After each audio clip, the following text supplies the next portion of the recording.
Okay, hello and welcome back. I am playing a demo of a game that was recommended to another streamer, but the premise intrigued me, so I was like, hey, I'll check out the demo. And I'm going to turn down the music volume because this is, okay, that's much better.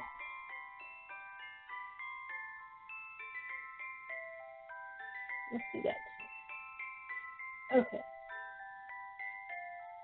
Okay, so this is called Heart of the Woods, and it's the full version is available. I'm trying to play demos before I actually buy a game, so that I'm not stuck with games I'm never gonna play. So this is a fantasy yuri visual novel about paranormal investigation, ancient mysteries, and a love between two girls that transcends life and death. So it was recommended because a streamer that I was watching play through Art Inspiration New Challengers, more for their reactions, likes this sort of spoopy thing. So I thought, let's just see what this is about. There's not a lot of visual novels that feature women loving women. That's something else I'm looking for, is visual novels by indie developers that feature romance between two women. And to me, it doesn't matter if one or both are trans or whatever. It's two women, regardless of, they identify as women, so that's what I care about. So I read the summary, more of the summary offline, but I kind of want to do this. I don't want to do way too much. So let's just go ahead and start. In this demo, you have the option to enable some adorable chibi guides to bridge the gaps between scenes, provide context, and inform you of assets that are subject to change. And you saw with the options that I picked Open Dyslexic font. This is actually a font that's designed to help people who are dyslexic. For people who don't know, it's people like that have trouble reading words because certain letters get mixed up or flipped. And there's a similar difficulty with numbers called dyscalculia. It's really fun when you have both. But Open Dyslexic font is designed to make it so that it works better for people who are dyslexic. And actually, there is a standard font that gets a lot of, that not a lot of people seem to like, but it actually works well for dyslexic. It's called Comic Sans, and I actually kind of like that. I'm not dyslexic myself, but I'm trying to be mindful of the people who may watch this video. So that's why I went ahead and picked the Open Dyslexic font, just in case. And also why I tried to read everything that's on the screen for people who are legally blind or have trouble seeing the screen. I try to read out loud any text that's on there. Or even for the people who have trouble reading on the screen, that reading the text on the screen helps them as well. So anyway, let's continue. I think they're pretty great, but if you prefer to just play through the scenes themselves, you have the option to keep them off. Enable CB guides? Yes, please.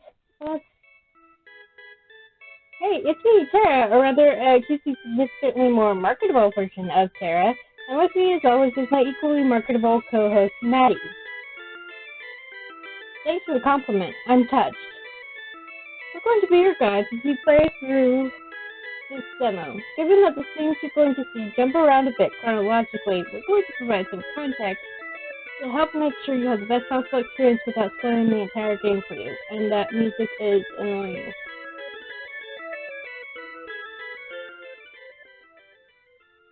There we go. The music is loud for me because it's like right in my headphones, so it's hard for me to even hear myself talk. Also, if the desks don't have an outfit done or something like that, we're going to tell you in advance so you aren't wondering why one of us is wearing an outfit we shouldn't be. Oh, yeah, I think I did mention this game is available for sale. I will include a link in the description. I know it's available on itch. That's where I found it. I don't know if it's available on Steam. I will look for that. But I will definitely include a link to itch at least. Speaking of which, this scene takes place in our apartment. Why are you wearing a huge winter coat? For someone who gets her hair dyed at a salon but insists on cutting it in the bathroom herself in order to ensure she has complete control over her own unique style, I don't think you have any right to lecture me about fashion. Besides, this scene isn't going to be in the final game. It would be a real waste of space to allocate time and resources to something that's only going to be in the demo, don't you think?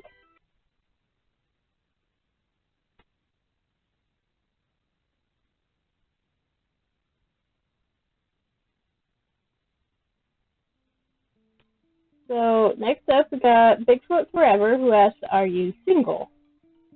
I roll my eyes. It always gives you comments like this when we do a live stream. They never seem to bother Tara, though.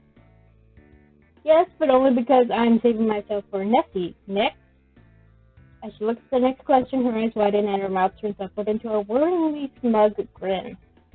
Our next question comes from Damn Good Coffee, who asks, is Maddie single? Oh no. She turns off frame to look at me. I instantly raise my hands in protest. Tara, don't. Before I can finish my sentence, she leaps from her chair and grabs my arm, pulling me towards her, and nearly knocking the camera over in the process. As the shock starts to wear off, I struggle to get away. It's no use. With a vice-like grip, it's impossible to escape from. Hey! You think someone this cute would have a girlfriend by now? Tara, I swear to God.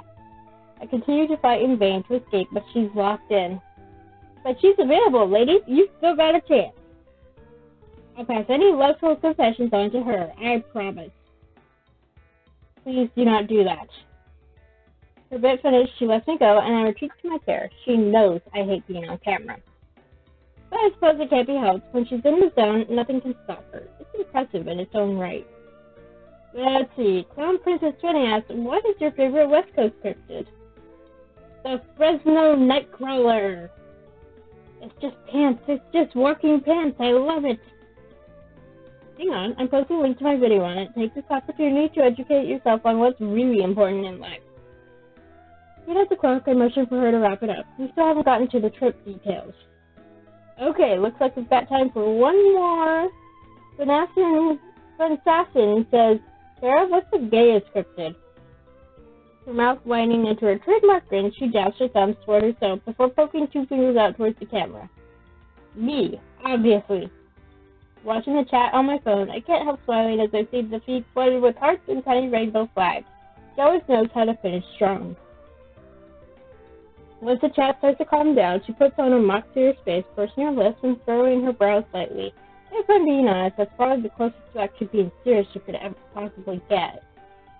Now then, the reason I've called you all here today is to give you a few details about mine and Maddie's upcoming trip to... She looks at me for help. I don't even know why we bother rehearsing details. Eisenfeld. Eisenfeld! Gave her an absent-minded thumbs up, not looking up from my phone. Someone has to handle the actual logistics of this thing. Obviously, this isn't our first supernatural expedition. I'm sure you all remember our incredibly thrilling Mothman hunt. You mean running around West Virginia in the dark and nearly getting arrested for trespassing without finding a shred of evidence?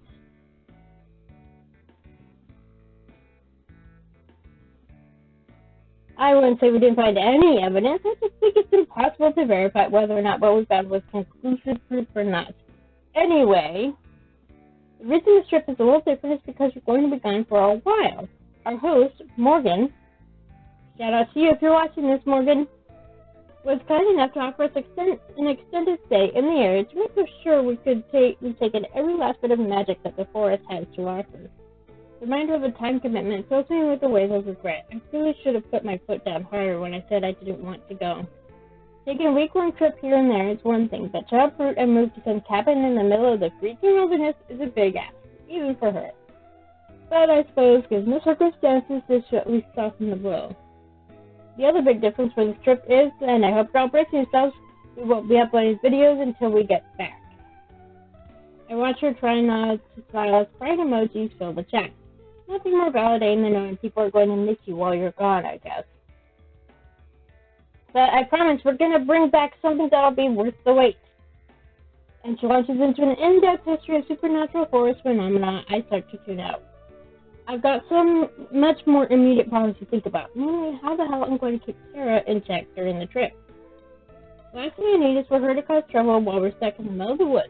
Rain coming once a month means if things go south, that could lead to weeks of headaches and awkwardness, or worse.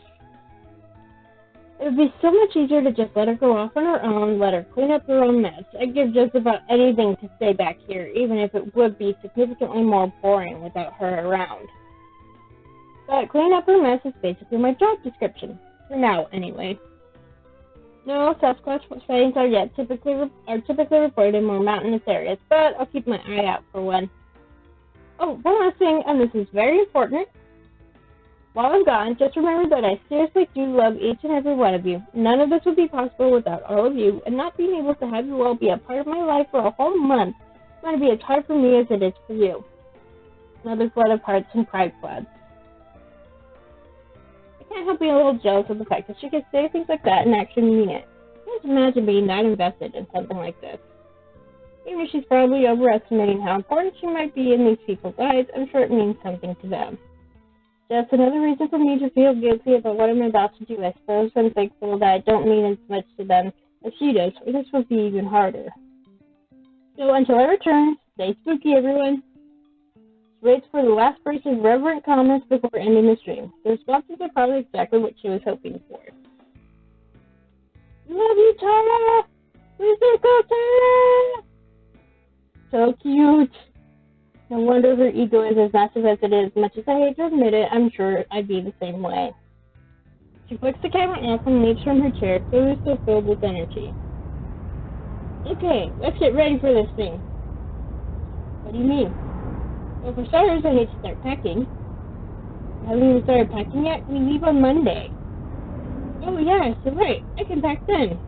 Oh my gosh, this would drive me crazy.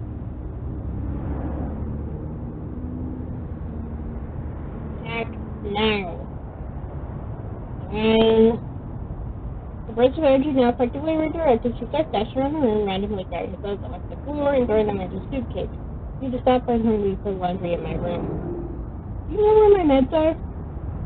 That's one of those things you really shouldn't have to ask me, you know. That's kind of important. You, though? But at a long sigh and rub my temples, I guarantee that Tara-induced headaches are going to be the death of me. You're downstairs in the kitchen on the counter. You're the best manager ever. Words hit me like a slap across the face, my stomach nodding with guilt. I still haven't told her that I'm quitting after this. I keep meaning to really, but I just know she's not going to understand. She's going to take it personally. There's no way I could tell her I'm quitting without her thinking there was something she could have done to stop it. I can't just wait until we're already out there to tell her this is going to be the last time I do this with her. I have to do it beforehand. Let's just do it now, get it over with, tell her it's about school, not her, tell her I'm conflicted about the whole thing, and it's not something I'm taking lightly, tell her I just need to move forward with my life. Not that any of it would make a difference. Hey, man? Yeah? Are you okay? Just got spaced out for a minute there. Yeah, I'm fine, sorry, just thinking about the trip. You and me both, it's gonna be so awesome. Yeah, I'm sure it will. With that, she's off again, nearly vibrating with excitement as she tears her room apart, grabbing all sorts of random items that are apparently extremely necessary for the trip. I can only imagine what she's going to do in her own room. I can't tell her now. I don't want to ruin this moment for her. Tonight, maybe. Or tomorrow. Hi.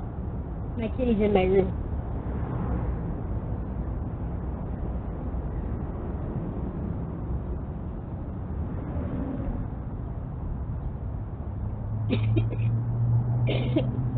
I just hope at least part of her understands. Chapter 1. Winter Wonderland. That's how this place was pitched to us, in the middle of a forest with an unpronounceable name, and a village that time forgot. In the email, it sounded like every other ghost hunter's paradise that we get messaged about, isolated and antiquated with a prison board encouraging hokey effects and gaudy billboards. The vast majority of those emails go unanswered. If we were words so capricious, this problem would have too. But no, something about journeying to the middle of nowhere for a month struck with fancy, and like always, I let myself get dragged into it. So here I am for the last time. The train beats out a slow, monotonous rhythm beneath us. It's an older machine, a sort that looks like it's supposed to take us to wizarding school, or that should be in a museum. When I bought the tickets, I thought we'd be getting on something like Amtrak. I shifted my seat, the tired cushion and wooden boards doing little to soothe the pain in my back. We've been on this train for 12 hours, and I could feel every one of them in my bones. I haven't been on many trains, actually. There's just the train that I would take to get to school. I've been on a few different airplanes. And I went on a boat for San Diego Bay, but that's it, really.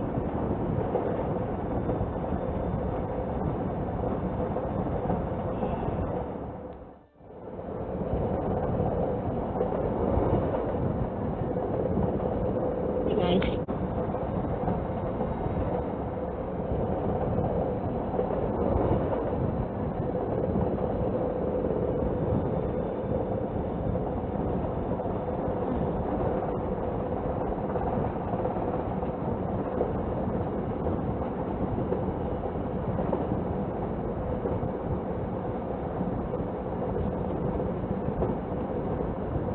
Okay, yeah, so I'm going to try to put this together into a simple video. I think I have the ability to do that, we'll try. So anyway, continuing.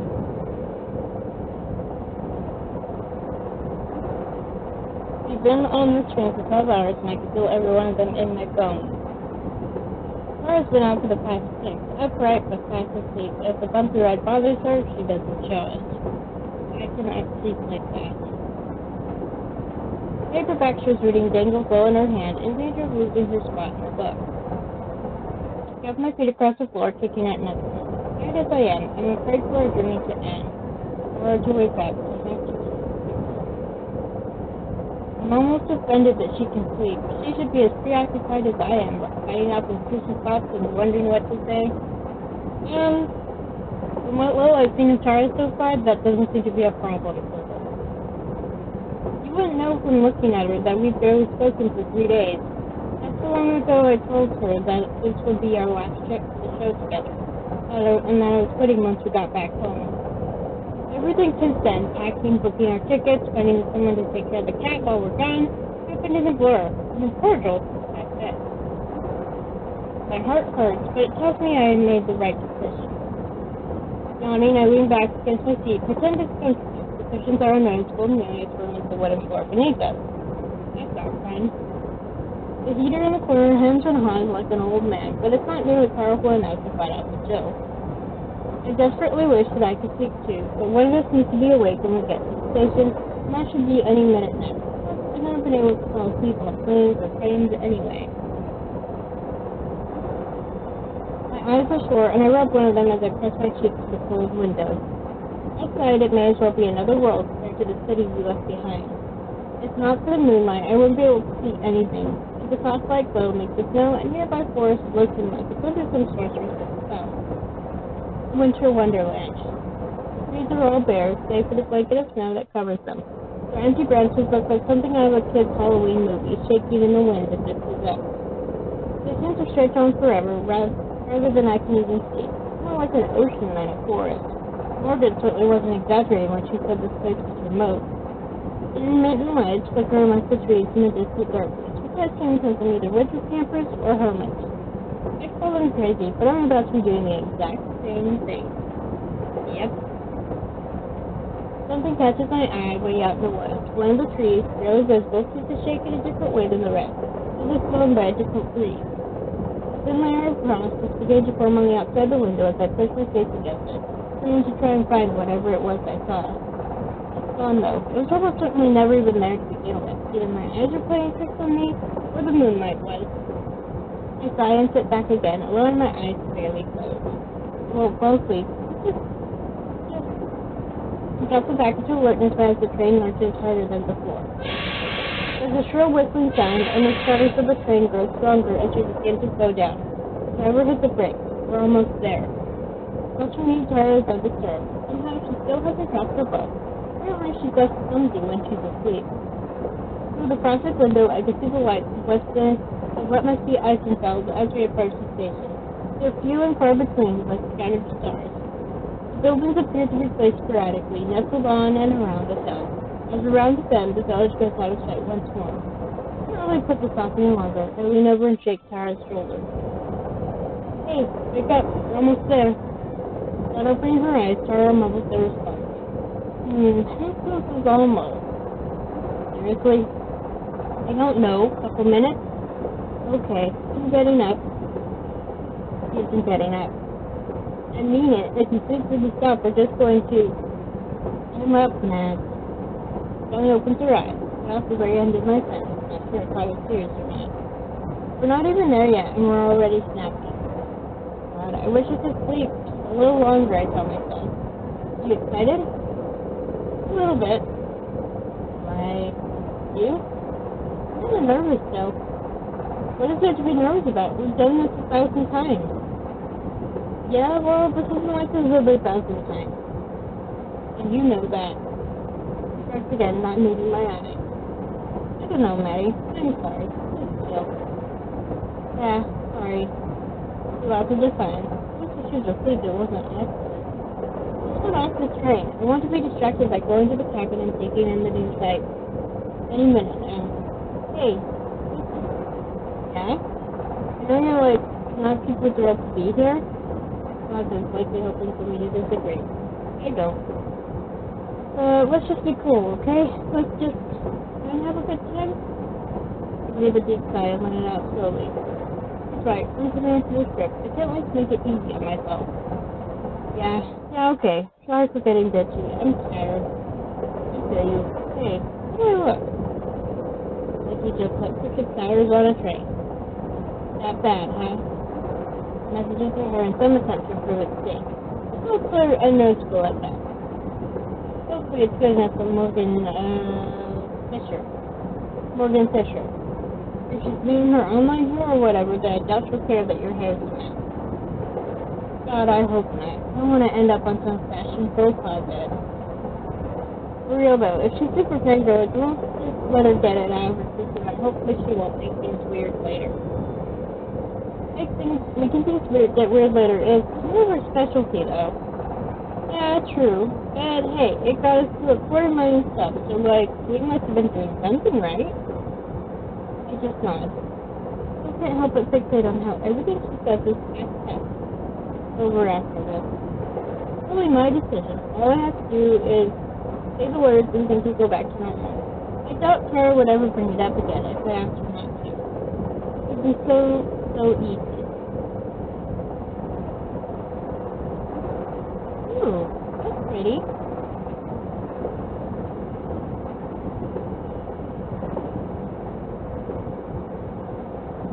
Out of the woods.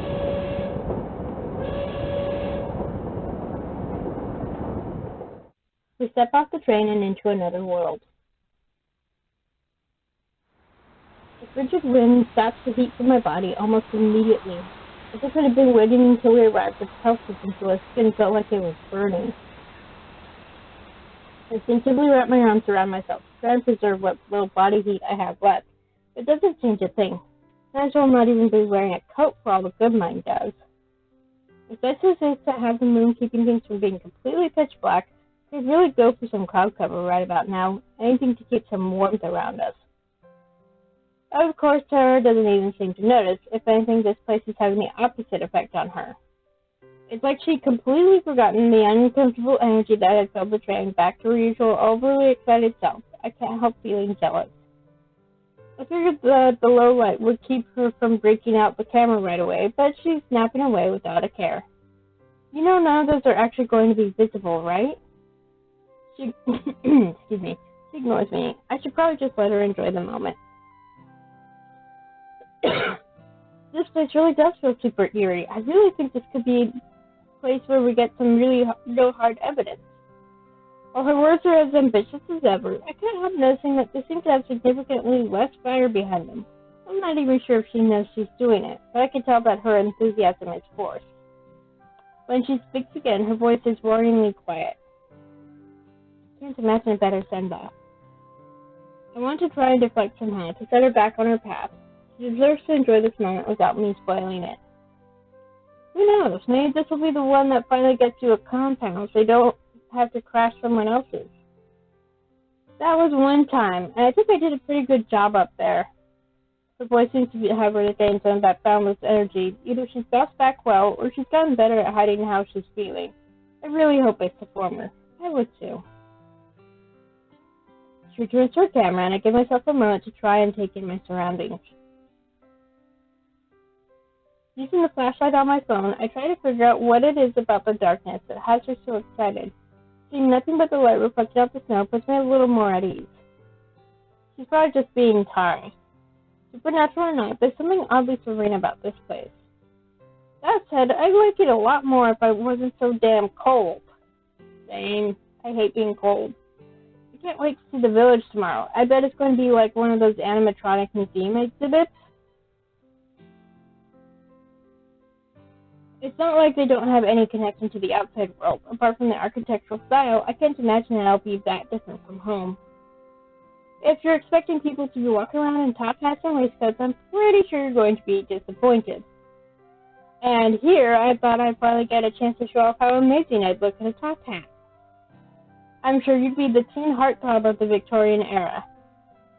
She gives me a brief snort of amusement before picking up her camera again. Her responses still feel more muted than usual. The fact that she's still able to banter is a good sign. I'm glad that I still know how to cheer her up, even if I was the cause of her low mood in the first place. However, after a moment, she looks back at me. Her expression is serious for once. Okay, so about Morgan. Like I said before, let's give her a chance to get all the excitement out of the way first. We should be nice and friendly. Let's try to keep it professional. I never thought I'd hear you, of all people, say that.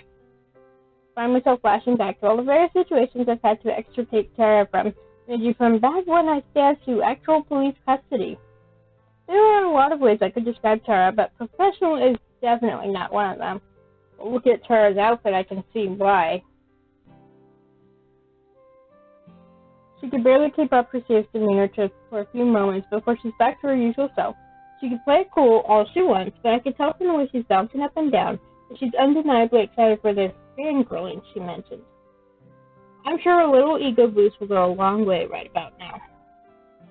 I can feel myself hopping back and forth slightly as well, but that's more of a desire to keep my blood flowing. In the end, I couldn't say no to one final expedition with her, but I really wish she'd pick somewhere at least somewhat hospitable.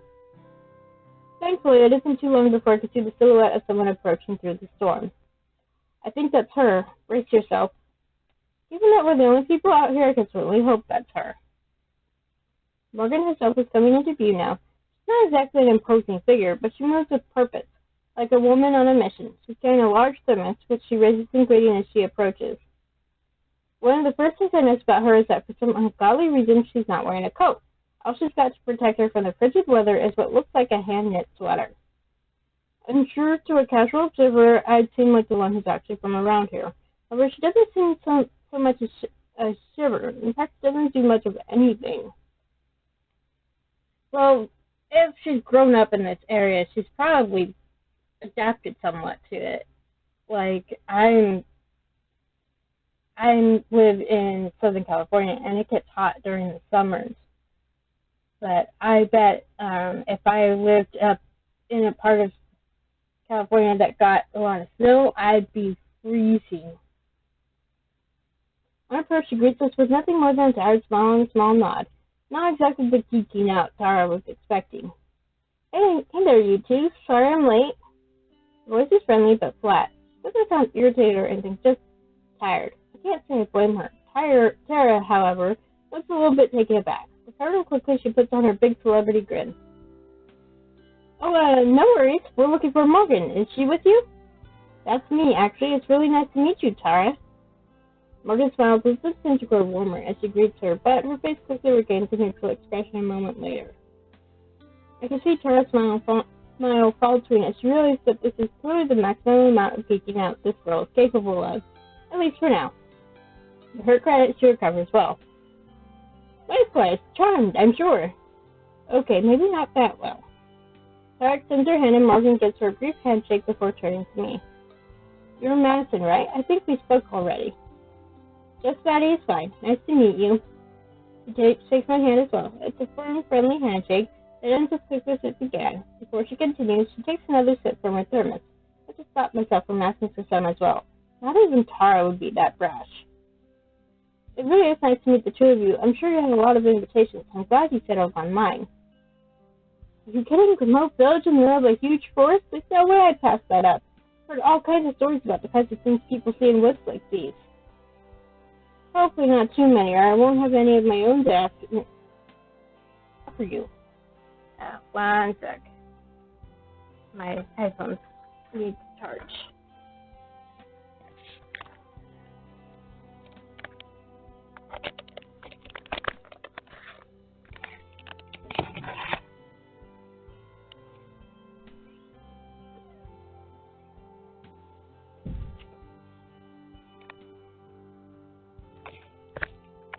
I thought I heard my cat at the door.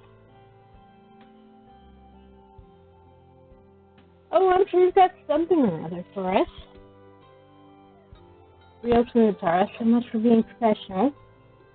I can see Morgan's mouth twitch slightly at the comment. I can only hope it was something closer to a smile than a grimace. At the very least, I can show you around the village. There isn't too much out of the ordinary there, but I'm sure you can find a few things that interest you. That would be wonderful. I'm sure we'll enjoy a bit of sightseeing during a few moments when Tara isn't up chasing spirits around in the woods. Morgan lets out a small chuckle before almost instantly regaining her composure. Tara flashes me a look of mock annoyance for a slight. However, I'm pretty sure I can detect a little bit of real annoyance with the fact that I've gotten more of a reaction out of Morgan than she has. It's about a half-hour carriage ride to the cabin if you guys want to head out. Do you need help with your bags at all? Tara deftly lifts her bags, giving Morgan another tight, shiny grin. Pretty sure I see her accidentally flex her arms, too. Don't even worry about it. I got this. Okay, cool. This way. As we follow her, I can see Tara pouting behind her. I've never seen the wind get taken out of her sails like that. I chuckle a bit, despite myself. At least it gives her another thing to think about that isn't my departure. Wait a second. Did she say carriage? No. Way. We're standing in front of an honest-to-God, horse-drawn carriage. If it weren't for the little white puffs of red clay for the horses' noses, I'd be willing to believe there was some sort of commemorative statue. This is so cool. Is it yours? It belongs to my family. Given that they're running roads through the woods, there isn't really a point to anyone out here owning a car. I move closer, examining the craftsmanship as best I can in the moonlight. The design is fairly bare bones, but a few flourishes here and there, and some semi-ornate painted finishes make it clear that this was something built with love and care. Now that I realize I'm not hearing any exclamations of excitement from Tara, I figured she'd be touching every square inch of this thing. Tara, can take a look at the... As I speak, I look back and see her standing completely still, as if the cold has her rooted to the spot. Give me a sec, just taking in the view a bit. She's trying to act nonchalant, but her wide eyes keep looking for the horses. Previously genuine grin has turned into a very nervous grimace. Slowly inching forward, she scoots further away from the horses as she approaches the carriage. Oh no, someone's scared of horses.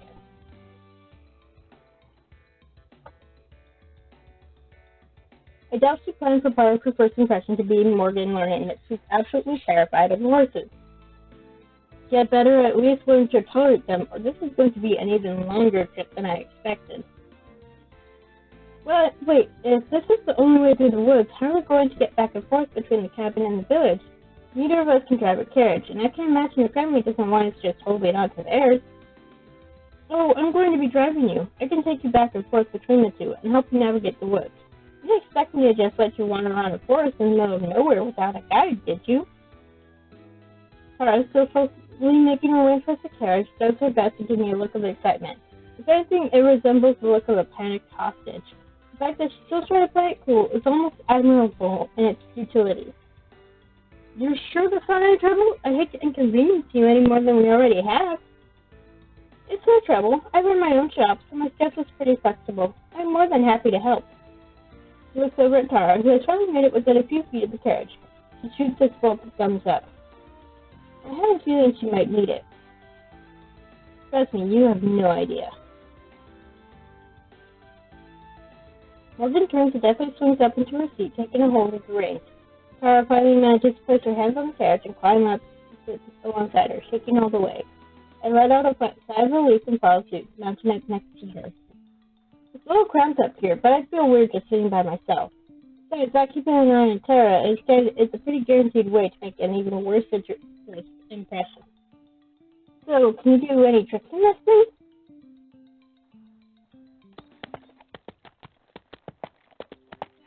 The path to the cabin turns out to be a complicated one. We've been making twists and turns through the trees for a few minutes, but Morgan doesn't know exactly where she's going. Not even in the dark can stand in her way. You can navigate through all this with just that little lantern? How can it be landmarked? Don't worry, I know these woods better than just about anything. Besides, the moonlight is more than enough for me. I can't help but feel embarrassed to think about all the times I had to use a flashlight on my phone just to find something I dropped in the car. It definitely wouldn't last out here. Looking around to see that Tara is anxious to start asking Morgan a very long list of questions about the woods. After that flubbed introduction, she's clearly a little less gung-ho than usual. I know that won't stop her. As such, I'll probably get my handling of the actual adult stuff out of the way quickly before it gets lost in the noise. So the cabin we're going to be staying at, what's the situation as far as the modern amenities go? Don't worry, it's nothing too primitive. My family owns it, so they've kept it up, but we don't really use it anymore. It's got running water, heat, electricity, the works. Internet too, at least when the weather's feeling cooperative. I should warn you right now that you're not going to have much luck with your cell phones. Reception out here is pretty much non-existent. There is a landline in the cabin though, and I'll leave my number so you can reach me in case of an emergency. That's perfect, thanks. Thank God, I was terrified that we might have been walking into some sort of dilapidated death trap.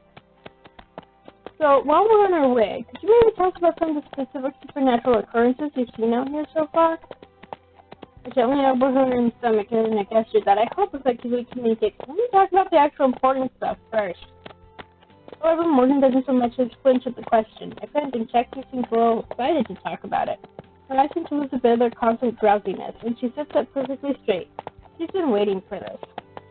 Well, we have a lot of freak weather events, strange storms that appear and disappear, or localize certain parts of the forest in ways that shouldn't be possible. Tara nods pensively, ready to start pressing for details. I realize my questions are going to have to wait, so I decide to just let the two of them run their course.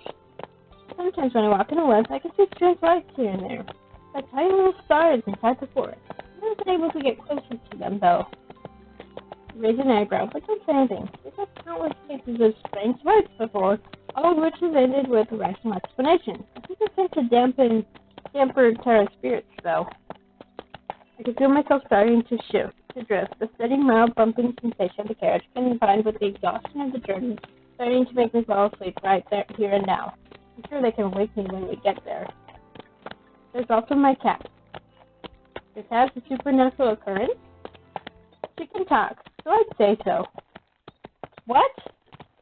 Is it a pink situation, like in Hocus Pocus? Talking cats. Interesting. Her words set me on my tracks. Looking over at her, I expect to see her hoping in a laugh, with sporting some kind of mischievous grin. But her face is as serious as it's been since we arrived. Your cat can talk? Like, talk the way a human does?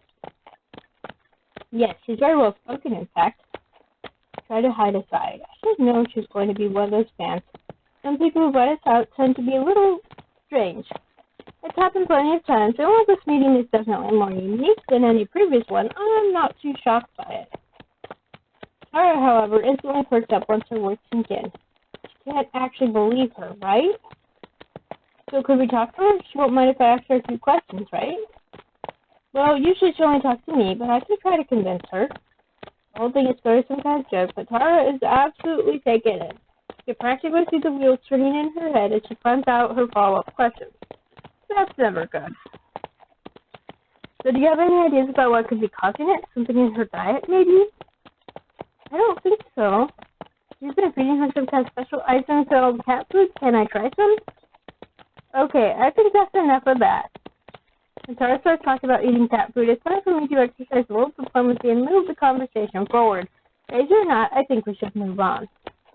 So what kind of things does she talk to you about? Just about her lives, for the most part. I figured you'd be better off hearing it from her rather than me. I'm sure that'll be illuminating. I'll say, if there's something that paranormal in the village itself, you must have seen way crazier stuff in this wood.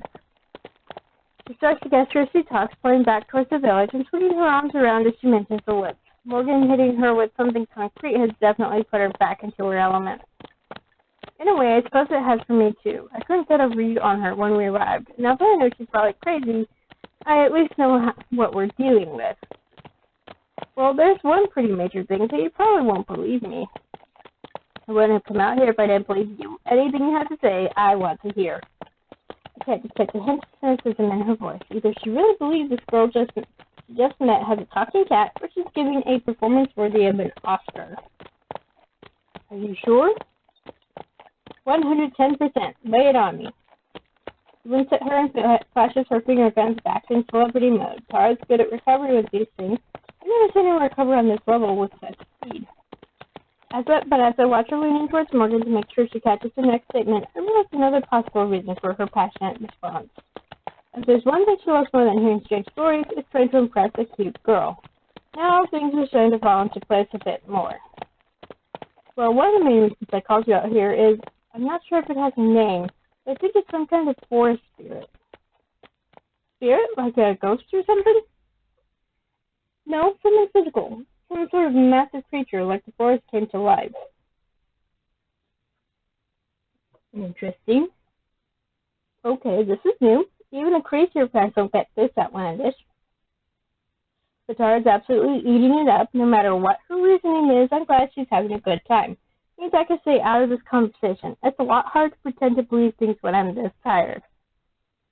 Is there anything else you can tell me about it? Does it speak or anything? Have you managed to interact with it at all? Is it more kaiju sized or more basketball player sized?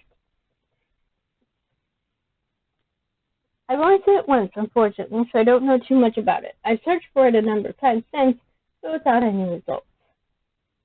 Who knows? Maybe you two will have better luck than I have. That's what you're best at, isn't it? In terms of taunts, I'd say it's certainly up there. Morgan's mouth turns into a small but seemingly genuine smile, and her expression grows slightly less intimidating. I knew you'd believe me. Nobody else around here does. I can't imagine why. I feel a pang of guilt as that thought crosses my mind. As crazy as her story sounds, it can't possibly be easy feeling rejected in a community this isolated. No wonder she's so eager to bring us into the fold. So, how far away would you say we are from the cabin? We should be coming up on it any minute now. I'll help the two of you get situated and then head back.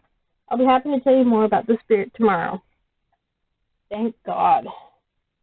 Oh yeah, great. That's great. I'm exhausted. That much isn't a lie. All I want to do right now is pass out. But then I'll wake up to find out that this whole thing was just a bad dream. No.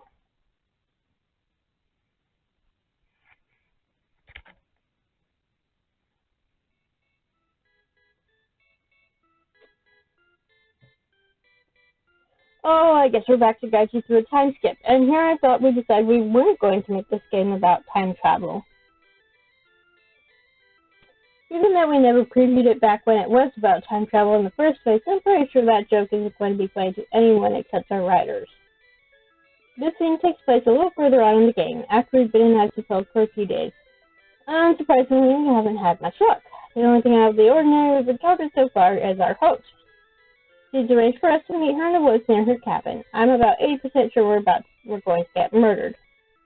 You're way too harsh, Mads. I think Morgan's pretty neat. A little weird, sure, but she seems like her heart's in the right place. That's suspiciously sincere of you to say. Not to mention the fact that she's super hot. I knew it. Me too. Despite very clear warnings from other villagers that Morgan is dangerous, Tara is determined to meet her anyway. I'm going too. But I'm not happy about it.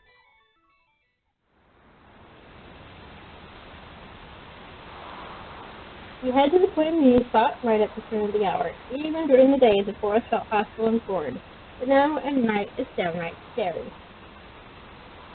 We travel over branch to the demon's footsteps. Every gust of wind is a monster's breath. We stand close to Tara, treading on the backs of her feet several times. I think this is this place.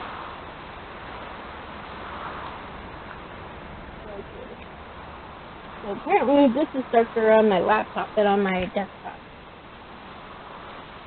I look around the area. It's indistinguishable from the rest of the woods. My only comfort is the tiny pinprick of light represents our cabin back at the forest edge. Seeing this red creases way up my spine. What if this is a trap or a setup? Jake and Morgan's just lured us out here into the middle of nowhere and is waiting out of sight with a knife in hand or something. Considering we traveled thousands of kilometers to get here, this was a trip we fell for it hard.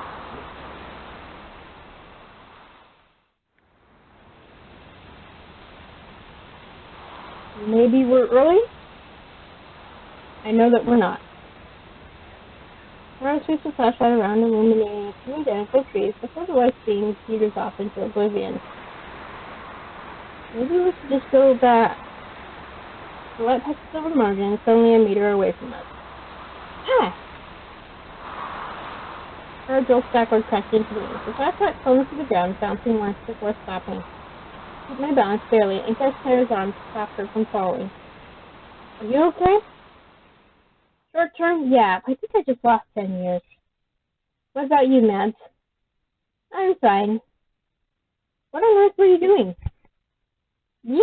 I was waiting for you. Where? Didn't you hear us? Just over there. Sorry, I had headphones in and missed you.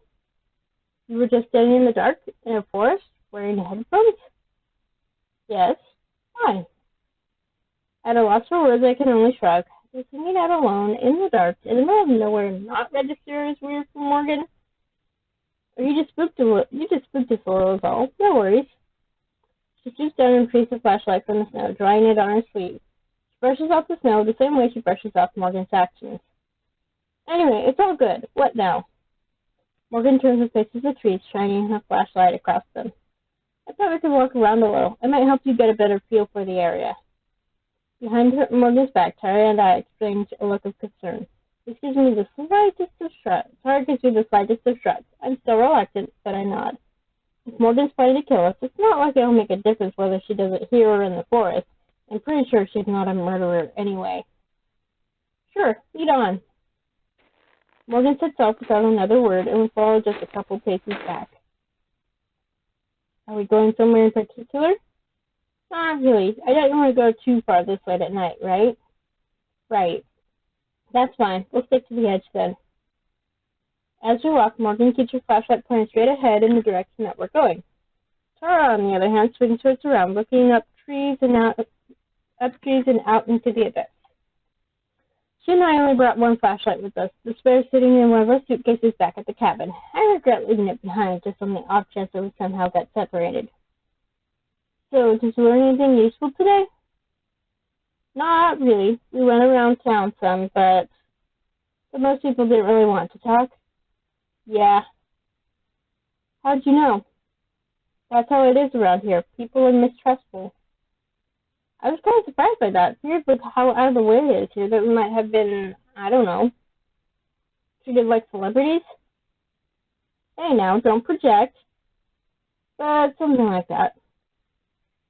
It's more like they isolate themselves by choice. We have internet and TV. It's just that lots of people choose not to use them. I'm guessing they probably had some not so nice things to say about me too, right?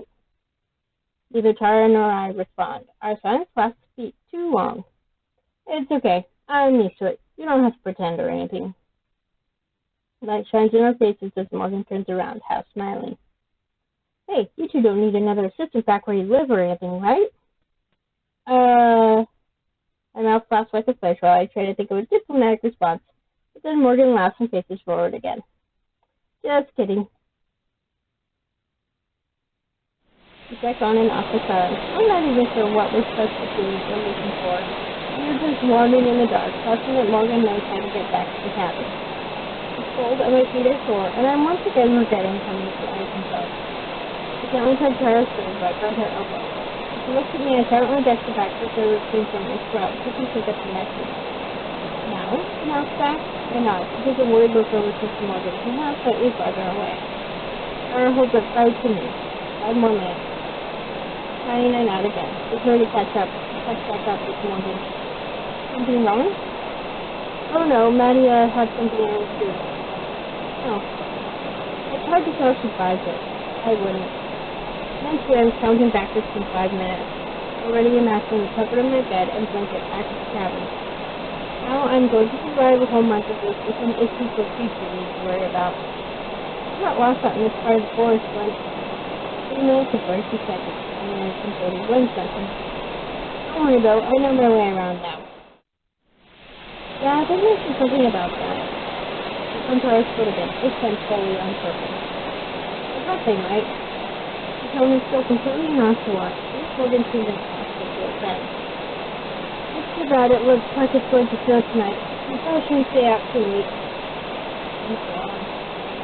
Yeah, that's too bad. I'm sorry this is so disappointing. I hope that there will be more to see. What exactly were it's the middle of the night? Come on, Matt, it's about the atmosphere. It's way creepier out here when it's dark. I know, that's half the problem. You can come back now if you'd like. So I can agree, Tara shakes her head. Well, let's give it a couple more minutes. You came out all this way for us, after all. There, Tara, but I think she misses it. I lost track of my countdown, too. Whatever. I'll apologize now, but I really noticed this little thing created my comfort. I can't change mostly to the snow for a while longer. I start at my feet more than at the path ahead, and simply follow the footprints left behind by the other two. And then I silence the car, who comes to a complete halt yet again. What now? I saw something. You did? Tara, stop messing around. No, I mean it. I saw something. Shut up. I could tell by her tone that she's serious. She saw something, or at least she thinks she did. The three of us turn and face the way she is. It's even deeper circle, like barely lit by the moon. And what the lights? Someone else walking around? There couldn't be anyone out at this time of night. It's dangerous to be in the woods once it gets late. And yet, here you three are.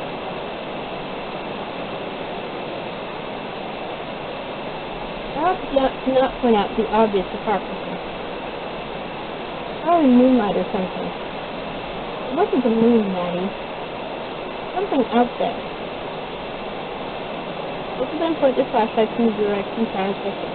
Back from more trees, there's nothing to be seen. Tara? Maddie? Grin. This is what we're here for. Come on. Tara breaks into a run, leaving Morgan and I behind in surprise. No, we exchange a look before Morgan runs off after her. I have no choice but to go too. The regret is almost instant. Cold nights clears my lungs with each heavy breath. I'm not in the best shape to begin with, and the snow and boots don't make things any easier. The only consolation is that we're running in a straight line, so it won't be hard to follow our path back. Every so often we pause to catch our breath. The pace is catching up to Tara, who has to fight to keep her smile on. Morgan seems unfazed by it all. About 3 seconds away from demanding that we give up when I see it. Way off in the distance, too far to identify the source, is a light. It sparkles and glimmers like a star that tells worth. I fall silent, the words stolen from my mouth. Then Tara points, stating what we already know. There it is! Weighted by her second wind, Tara runs off again. This time Morgan and I are close behind.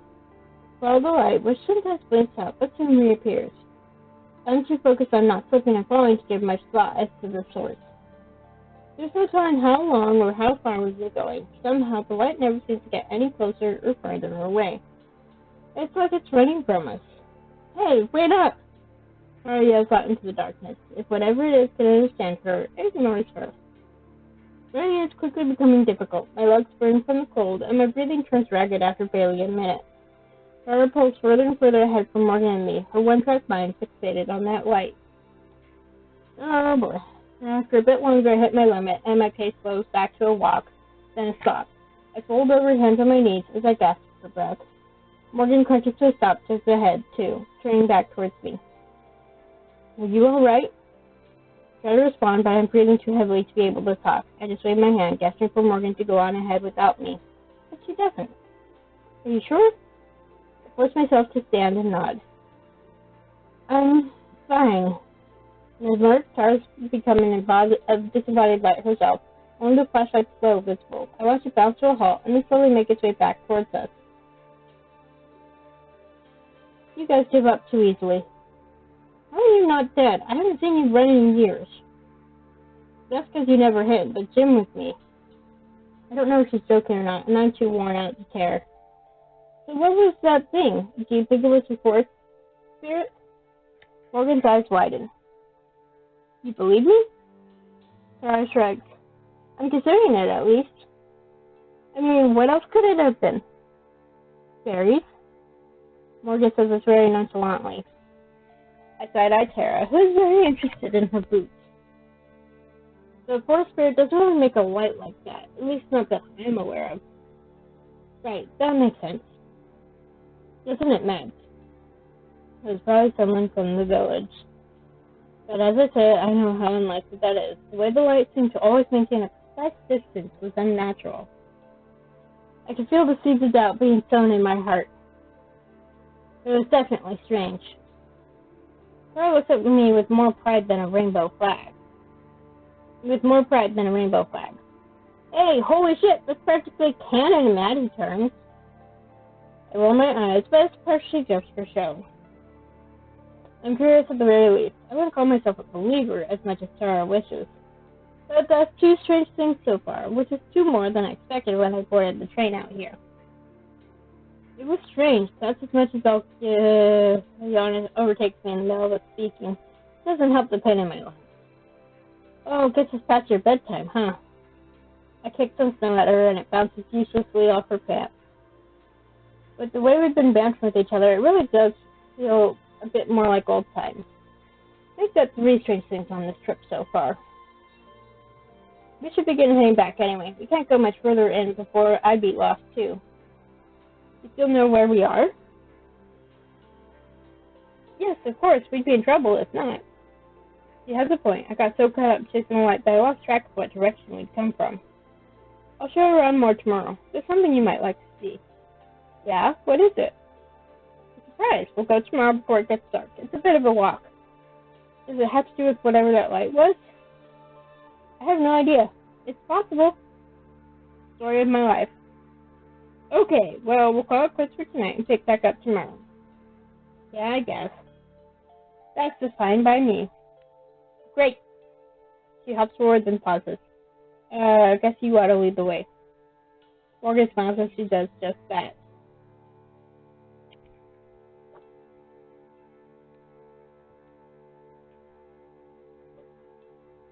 It takes us only 15 minutes or so to reach the cabin.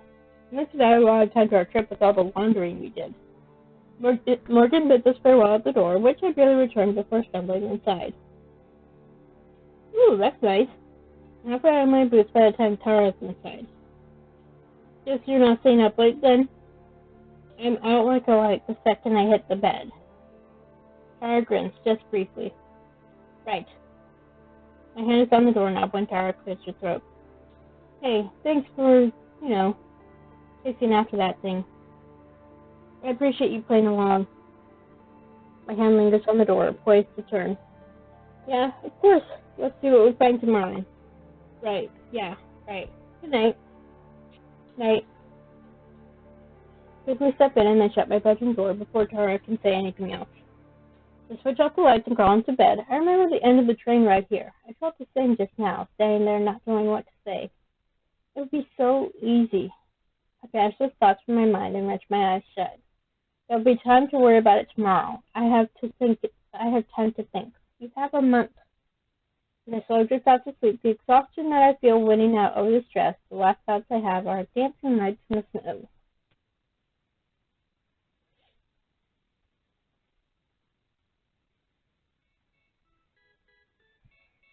Another dip.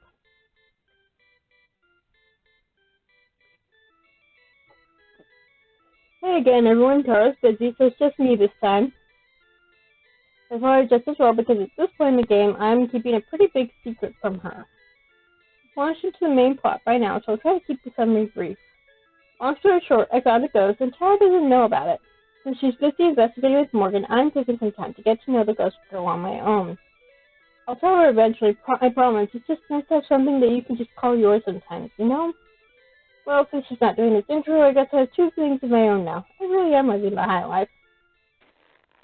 With almost every step I take, I cast a glance behind me. I keep expecting to hit a crunch of snow, to spot a flash of red hair as Tara follows me. But there's nothing. I'm alone. I hurried through the woods practically on autopilot. Less than a week or so ago, I'd have never set foot in the forest on my own, but now I already have the path to the clearing memorized. It gives me extra time to worry. What am I even doing? Everything about this situation is extremely not me. Heading off on my own into a dark forest without telling anyone to go meet up with a ghost. Even thinking the word ghost still makes my heart lurch. I've seen her with my own eyes, and yet I still have trouble believing it. And I'm just trusting that she's not going to lead me to her lair and suck out my soul or something like that. I feel like Gretel, and I'm not even cautious enough to leave a breadcrumb trail. But still, I keep walking. You're leaving a footprint trail. There's something exciting being on my own and doing something without Tara. I can't remember the last time I had a secret from her, at least not a big one. Not telling her about the ghost girl feels a little bit like rebellion. I feel like I deserve something exciting that's all my own. She and Morgan can go do whatever. I doubt Tara will even notice that I'm not around. Even if she does, it's something that she needs to get used to. I've tried to show her how to cut a video or frame a shot lots of times. It's her own fault if she still doesn't get it. Just like it's her own fault that she's missing out now. As I approach the clearing, I slow down a little. My usual trepidation overtakes me once again as I contemplate just how reckless this is. There's absolutely no guarantee that the girl isn't dangerous, that I'll walk out of these woods alive. Normally, I chastise Tara for following her gut instincts, which takes probably 70% of her decisions.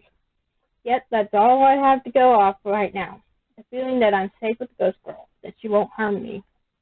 I cross the threshold of trees and into the clearing. Just like the other times, it's serenely quiet.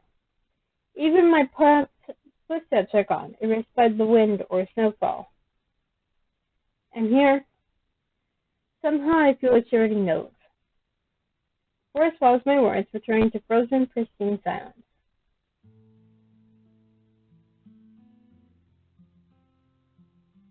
I guess music. Soundlessly, she steps out from behind a tree. A small smile sits on her face, though her eyes are slightly downcast. She waves, meeting my eyes for just a moment before glancing away. Hi there. My words hang in the still air. Were you waiting for me? We lock eyes again, and she nods, quickly, earnestly. I hope it wasn't for too long. She shakes her head, and then she laughs. I'm not sure what the joke is, though. What? What's so funny? When she catches her breath, she bites her lips as she ponders. After a moment, she shrugs, looking apologetic. I guess explaining a joke through gestures would be difficult. She stalks up next to me, and I fight the urge to step back. So I decide to trust her. My instincts still belie my nerves. But what she seems to be most interested in is the bag hung over my shoulder. She suddenly is opening the bag so that she could see into it. Nosy, huh? Immediately she backsteps, waving her hands at a frantic, apologetic motion. So the ghost is new. Interesting.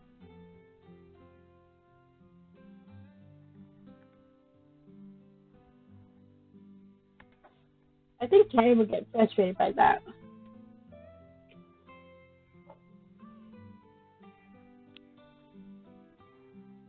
Oh, wait a minute. Where went it? Okay.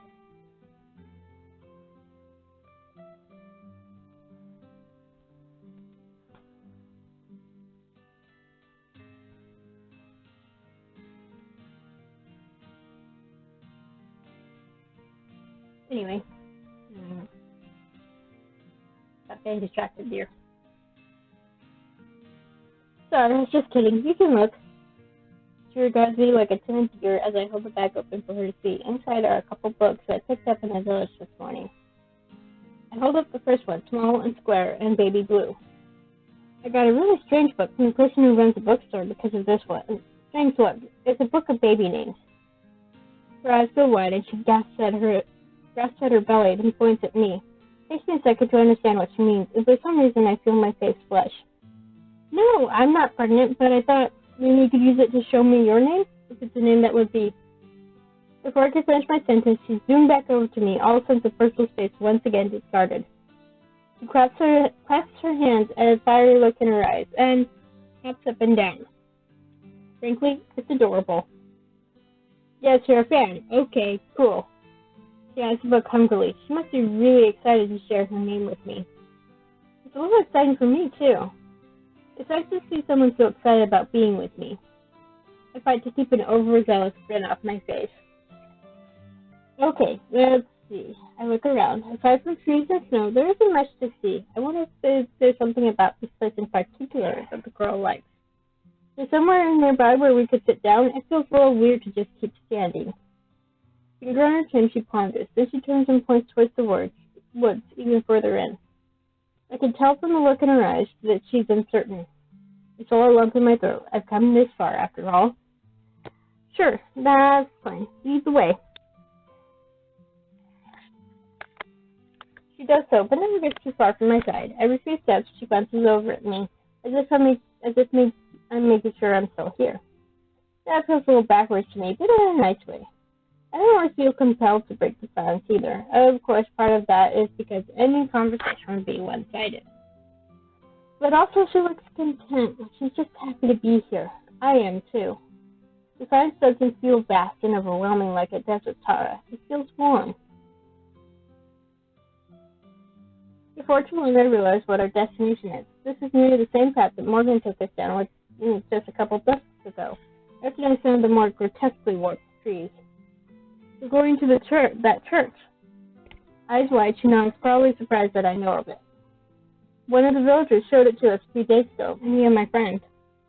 It feels weird to just call Tara my friend. Usually I'm talking to someone about Tara. They've met her. The girl just nods yet again. As we reach the edge of the trees and the church itself comes into sight, I look around for traces of the monster we saw days before. There are none to be seen, though. No snapped or toppled trees. No footsteps as deep as I am tall. Much like the girl beside me, there's no trace of its existence. I look over to the door of the church, where she's patiently waiting for me. Once again, I fight back all my fears and hesitations and head for the door, too. Too late to turn back now. The door is still slightly ajar from our visit days ago. A thin trail of snow powders the entryway, but otherwise the church is dry. It's still unnaturally warm. I wonder if that has to do with the girl, too. From the way she walks, I could tell she's familiar with the place. She heads to the front, stopping just shy of the altar, where she turns around to face me. Being back here is a little unnerving, and I slowly approach her. This doesn't give me any reason to be suspicious. The image of those monstrous eyes is ingrained in my memory. But this time, there's no howling wind or earth-shaking footsteps, just the one girl, waiting patiently. I give her a smile as I sit down on one of the pews near the front. It's hewn from stone, smooth and rigid. She takes a seat right beside me. Normally, being this close to strangers makes me uncomfortable, but with her, I don't really mind. Part of it is, of course, the fact I can't feel her at all, but the other part is that it feels kind of pleasant to sit together like this. Oh, boy. I hastily push that thought out of my head. She's a ghost. She is literally transparent and insubstantial. I rummage through the bag and grab the book of baby names. Okay, so first, bounces up and down with anticipation as I tear out the plastic cling wrap and stuff it in the tote bag. Is the first letter early in the alphabet? She nods and holds up one finger. I-L? She shakes her head. She touches her index fingers together and then uses her middle finger to cross between them. Oh, an A. Enthusiastic nodding. I flip to the first couple pages in the book, and right in the middle of the A's. First name I spot is Amber. Patiently, she leans over me and motions to go further back, towards the start. I turn the pages slowly, giving her time to scan. On the very first page, she holds out her hand to stop and points. She's practically hanging over my shoulder to show me. Abigail. Your name is Abigail. She gives me the biggest, most radiant grin I've ever seen as she nods. Her joy is infectious, and I can't help but smile, too. Abigail. I repeat it, and she looks even more joyful. A beam of light breaks through the glass window, illuminating dusty motes that make it look as if she's sparkling. We lock eyes, and I feel my breath catch my throat. Look in her eyes. Pure, unadulterated happiness. It's something I've never seen before. They shine with tears, the good kind. The kind that bring out the color of her eyes. The radiant kind. I didn't know I could make someone happy like this. I quickly look away, back to the now irrelevant book in my lap. Anyway, Abigail, I had a couple questions. Is that okay? Abigail nods. So maybe this is rude to ask, but are you a ghost or are you something else? Abigail closes her eyes and with a sad smile nods. I'm sorry. I'm not sure what the appropriate response to something like that is. Then, are you from Eisenfeld? Nod. Do you know a girl from there called Morgan? She shakes her head. That makes sense. I'm sure Morgan would have mentioned her before, if so. So have you, been a ghost for a long time then? I cringe a little as I ask. It seems ghost, although I'm not entirely sure what proper etiquette is for this kind of conversation. Yeah. I like the added twist that she can't speak. In answer to my question, she nods again. Do you know how long? A shrug. Stroke of one finger, then two fists. 100? Another shrug and a nod. 100 years, I murmured to myself in a slight disbelief. It could be more. I guess she's been keeping track of every day. The world out there, the world I come from, may as well be another planet for her. I'm sorry. It's incomprehensible to me. I can't fathom that much time passing, unable to talk to anyone. How lonely that must be. She closed her eyes yet again. Though I've been interpreting her silence as serene, I wonder if that's how she feels. These yes or no questions are practically the extent of what I can ask her. There's still such a gulf between who she is and what I know of her. Centuries worth of solitude. In all that time, have you ever spent time like this with someone else? Without opening her eyes or looking at me, she shakes her head again. I'm the only one? Nod. I fall silent too, my head still reeling. So many things that I want to ask and want to know. How did she die? Why did her spirit stick around? Does she know about the thing we saw in the snow? Why am I the first person she's shown herself to? But there's no way she could answer, and even if she could, I wonder if she'd want to. Is it impolite to remind a ghost that they're dead? And it's morbidly funny to me that these are questions I had to ask myself. Tara would love this. Tara would... Push that thought out of my head too. Tara's not here right now. It's just me and Abigail. Would you like me to read that other book? Her grin returned, a moment of melancholy dispelled. Seems I made the right call in changing the subject.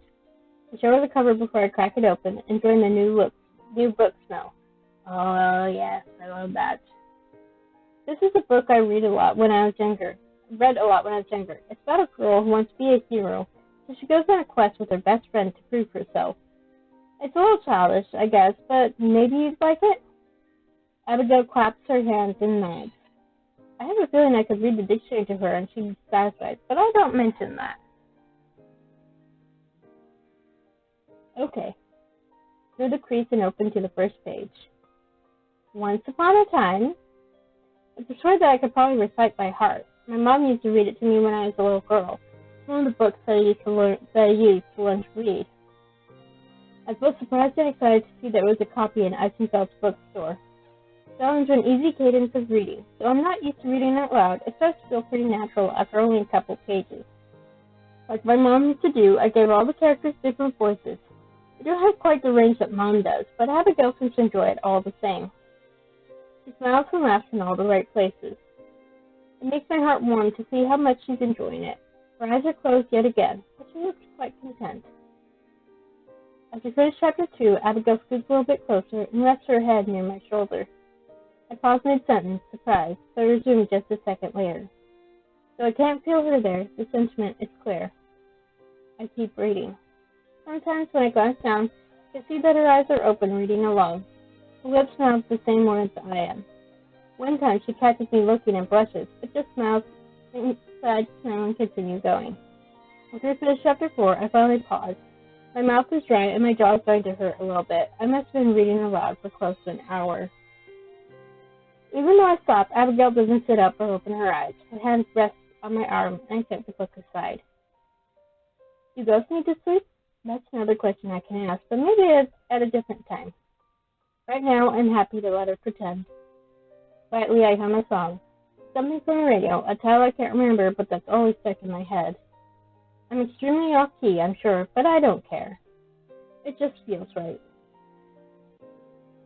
When I stop, she finally opens her eyes and sits back up. As we gaze at each other, she mouths two words that I don't have to be good at reading lips to decipher.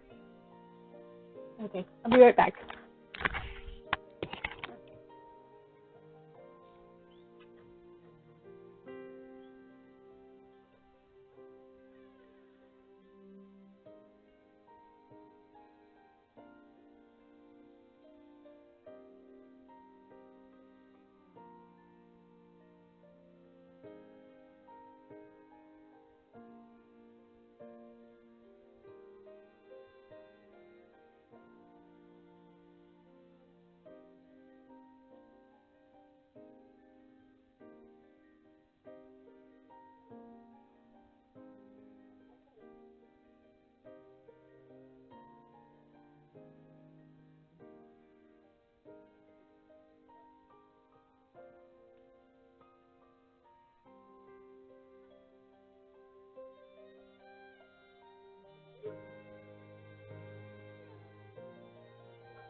Thank you.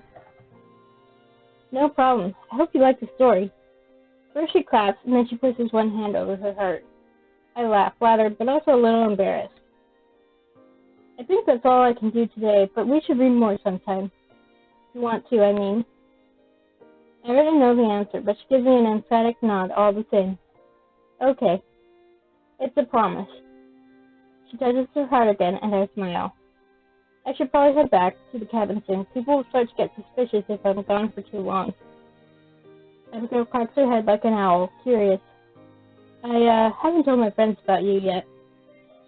Sort of like our secret, I guess? And I want to keep it that way for a little while longer. She smiles in agreement.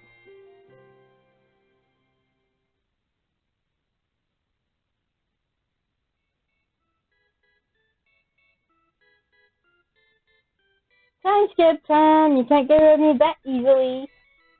Believe me, I've tried. Abigail and I have been spending a lot of time together since the last scene, and we've gotten to know each other a lot better. At this point in her story, she's also able to talk, which makes things a lot easier. So I wonder how that came about. I have a feeling I'm going to buy this and play the whole thing. For someone who hasn't spoken to another human being in over 200 years, she's a surprisingly excellent conversationalist. And you two are on a date in this scene, right? No, we're just talking, that's all. Just going for a walk and talking, that's perfectly normal. Just a chance for the two of us to enjoy each other's company. That's a date, dear. Hang on a sec. The next two scenes don't even have me in them. Shouldn't Abigail be introducing them instead? We actually never had a tribute sprite made for her, so we can't.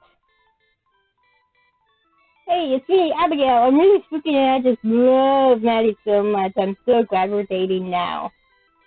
Just roll the damn scene. Abby takes my hand in hers, but then drops it right away as if burned. She gasps, her mouth freezing in a perfect O of shock. What is it? What's wrong? Your hand. Everything that's happened, I half expected it to be fading away or something. But I hold it up. Nothing seems out of the ordinary. I could feel it.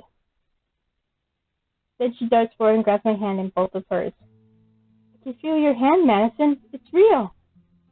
Like a jeweler with a diamond, Abby takes my hand and runs her fingers over it with a characteristic disregard for personal space. Excited? She seems to realize what she's doing and quickly pulls away, breaking the spell. Sheepishly, she kicks at the ground, not meeting my eyes. Oh, I'm so sorry. That was incredibly rude of me. For a moment, I lost myself and... It's okay. I don't mind. There are lots of little things in my daily life that I take for granted. The simple actions of talking to someone at the store or sitting next to a stranger on the bus. They're not enjoyable. I'd even say that I dislike them. But for someone who hasn't interacted with another human being, hasn't even come near a human being in however many years, that's something I can't even imagine. And really, I don't mind. Wonderful! She smiled so brightly at me it almost hurt. It's not fair that something so simple should be so meaningful for her. But she just skips back over to me and grabs my hand like nothing happened. So the embarrassed act is just a charade. Honestly, she's easier to read than that book in the church. I let her indulge herself for a moment, but she's so completely engrossed that I feel like we could be here for hours while she basks in the novelty of it. Not that it'd be a problem, but... Well, I'm just not used to being fawned over like this. Anyway, you're going to show me something? Oh yes. It's something very special. I think that you'll enjoy it. Lead the way. We lock eyes, and for a second, I think she's going to say something. Whatever it is, she changes her mind and just smiles and nods. She takes hold of my hand as she turns around. And we run. I'm borne along by her boundless enthusiasm and surely more than a little magic. She's a little like Tara.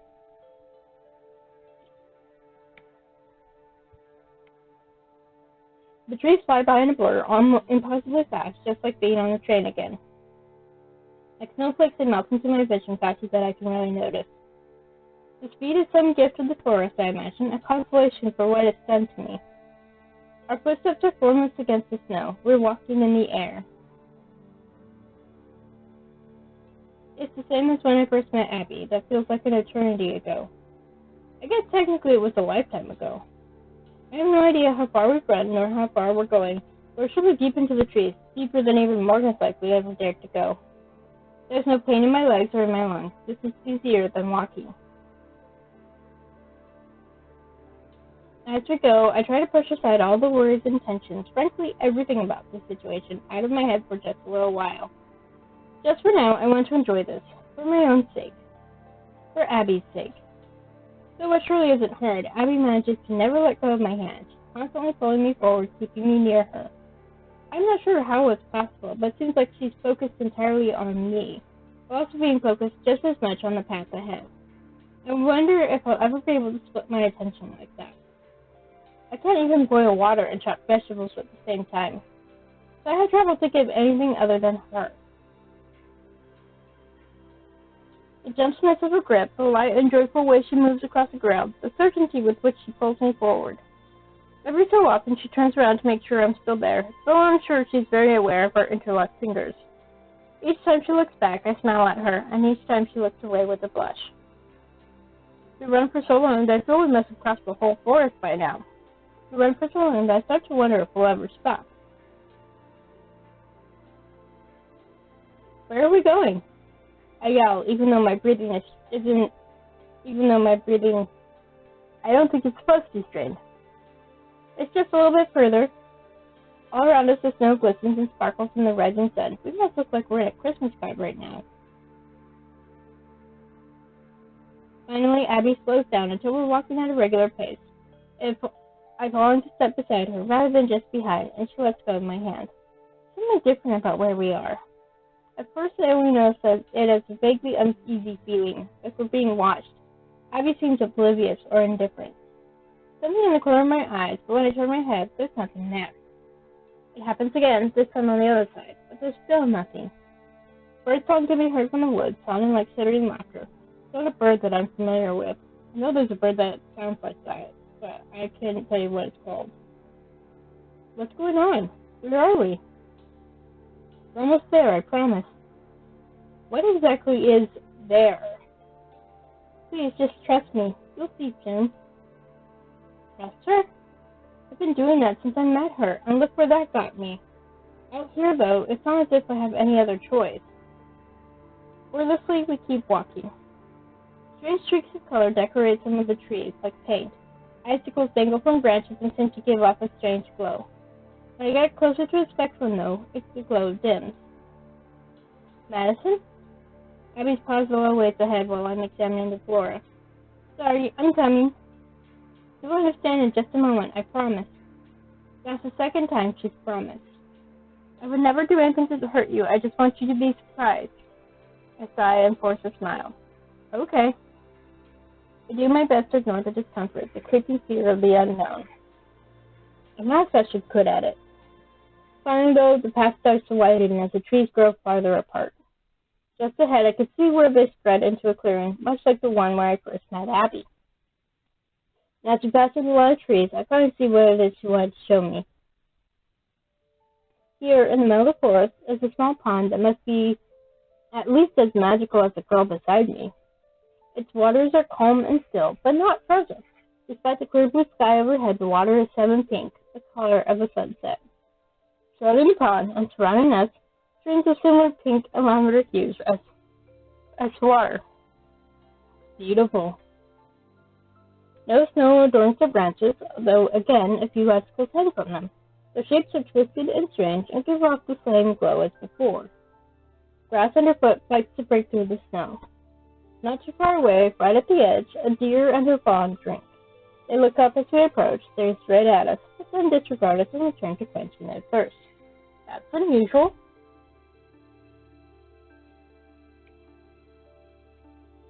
Abby was right. To see why she brought me here. It's beautiful, isn't it? Tranquil and serene, this place does feel like an escape from the rest of the forest. I wonder if any mortal human has ever set foot here. I wouldn't be surprised if not. Who made it this way? The lights, the laughter, the fleeting motions, I'm sure they're all related. Abby takes a deep breath and expects her to change the subject or give a cryptic answer again. That's very straightforward. Fairies, the forest responds. The trees sway, leaning forward to listen. There's a sound like a ringing bell, but I'm not sure if I'm imagining it. Fairies? Abby nods. Then she laughs. Don't trouble yourself with them, though. You'll likely never see them. They live all throughout the forest, but this place is special to them, just like it is to me. We share it, in a sense. Have you seen them? Yes, many times. She says it so casually that I'm reminded of Morgan telling us about spirits and talking cats. My heart pangs at the thought. It seems so long ago. What are they like? They're similar to wasps. Like I said, don't worry about them. Oh, do come look at this, though. She hurries over to a bush near the trees, crouching over a little. I humor her and follow. Hello, little ones. She coos over something that I can't see until she steps aside to make room. Madison, look. There's a small bird's nest tucked into the branches, nearly imperceptible against the tangle of sticks. A couple small chicks chirp to themselves, waiting for their mother to return. Abby presides over them with a content smile, looking as proud as if they were her own kids. Precious, aren't they? Yeah, they're really cute.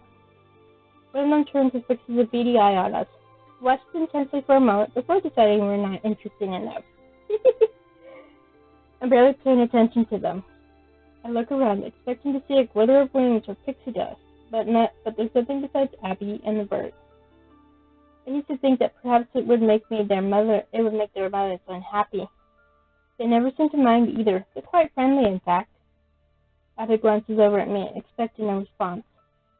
What was that? Just chit-chat. Sorry, I'm just preoccupied. She smiles and nods sagely. I understand. Abby takes my hand in hers once again and brings me back to the water. The gentle breeze drowses the trees. I'm sure it must be cold. Are there other places like this in the forest? No, there aren't. This one is special. I'm happy to have someone to share it with. Her shoulder brushes against mine as she snuggles up closer to me. really has no qualms about personal space. I still don't mind, though. This little moment is probably unfoundedly important to her. And besides, it's pleasant. Abby breathed a deep, contented sigh. If fraternity was like this, I wouldn't mind it so much. Like what? Not so lonely. Her words hang in the air despite their heaviness. Oh boy.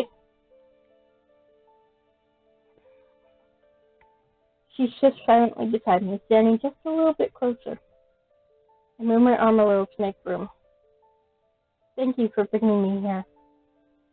I'm glad I was able to see it. I'm glad you were the one I was able to show it to. There's a tingling feeling from the back of my neck as pinprick claws scratch it. I spin around, flying at the air, but there's nothing there. Maddie, what's wrong? I don't know, something bit me. I would feel around the back of my neck, expecting to find blood. There's a wet spot, but when I pull my hand back to look, there's nothing but water. I stand there silently for a while. I try to let the tumultuous sea of emotions I've gone through these past few days wash over me. It's so hard for me to process and accept what's happening. Part of me expects at any moment I'm going to wake up from this strange dream. Either back in the cabin with Tara, or preferably all the way back at home. But that's just a small part. The rest of me knows this is real. Am I sad, angry, confused, excited? Yes. All of those things at once and more. It's all overwhelming, and I don't know what to do about it.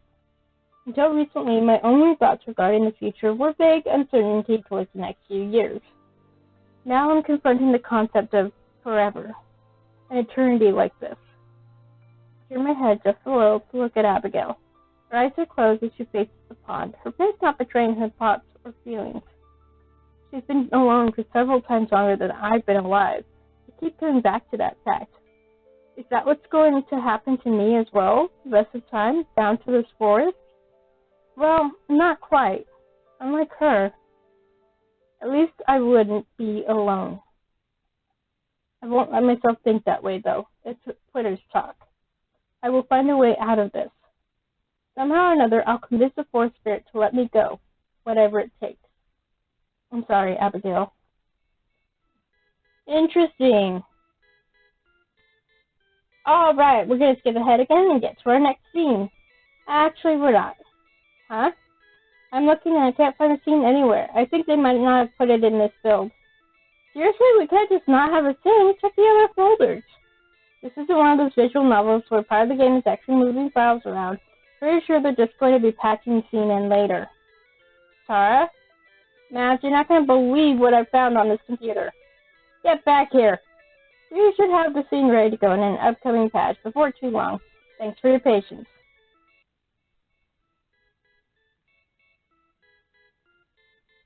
Looks like you've made it to the end of the demo. We hope you enjoyed the experience and that you're looking forward to the full release. I show up a lot more in the final game, so that should be all the motivation you need to buy it. Morgan does as well, so you get an extra pretty face to look at too. Can you at least wait until the demo's done to thirst over a girl you just met, please? As a reward for completing the game, I'm going to go ahead and unlock the guest art gallery. You can check there to see some really fantastic pieces made by a group of incredibly talented artists, including a couple members of Studio Élan itself. I thank everyone who worked on making this demo possible, but given that one of them wrote me saying this, that would be awfully self-aggrandizing. Anyway, be sure to keep an eye on Élan's social media for updates on when we can expect the finished game. And as always, don't forget to like, comment, and subscribe. That's not even remotely how a demo works. Sorry, force of habit. Anyway, it's time to say goodbye. For now, anyway. But Abigail, Tara, Morgan, and I are all looking forward to returning to them in the main game. See you then. Okay, so that's it for the demo. Yes, I'm going to find the full thing. Thank you. Thanks for playing the demo. You can now access the jukebox as well as a special guest art gallery from the extra tab on the main menu. We hope you enjoyed the sample of Heart of the Woods. We're working to have the full game released by the end of 2018. I think it took a bit longer because of other things. If you liked the demo, or even if you didn't, we'd love to hear your thoughts on it. Shoot us a message on Tumblr, Twitter, or Curious Cat. We appreciate any and all feedback. We're especially interested in any accessibility options that you'd like to see. This demo will be occasionally updated with newer revised assets, So be sure to follow our social media for news about those. Also, please consider adding the game to your wish list on your store of choice, so you'll be notified as soon as the full game is available. Again, thanks for playing.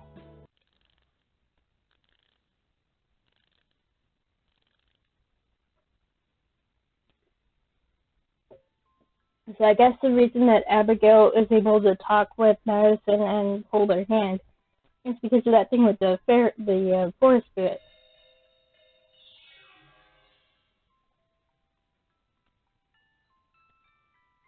So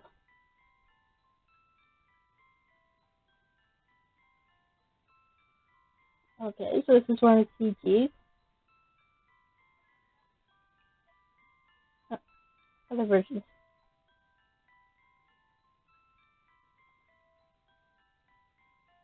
So that light that they saw might have been a fairy.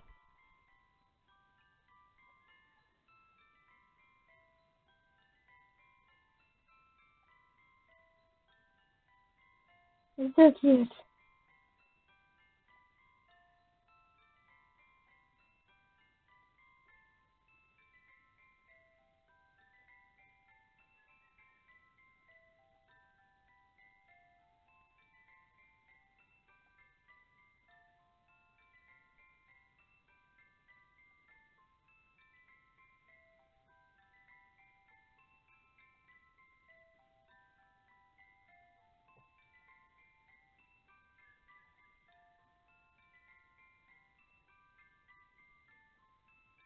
And this is the picture on the title page.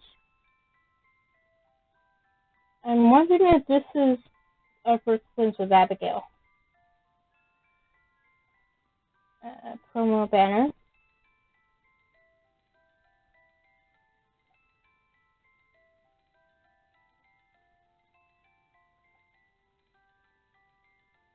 And there's all the guest art.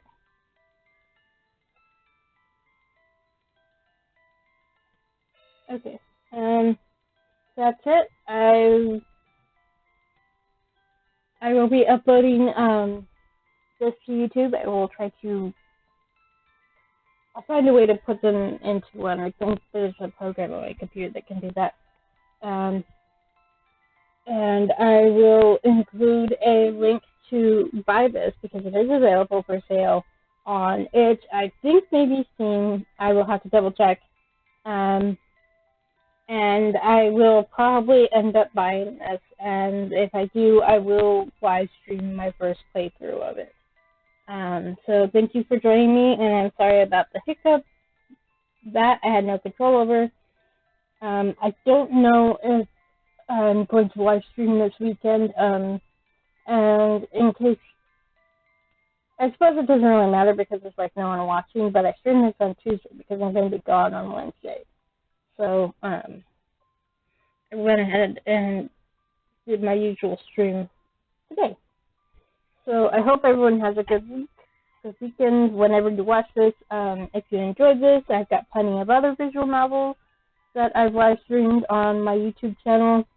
So go take a look and please like, subscribe, hit that bell, all that fun stuff.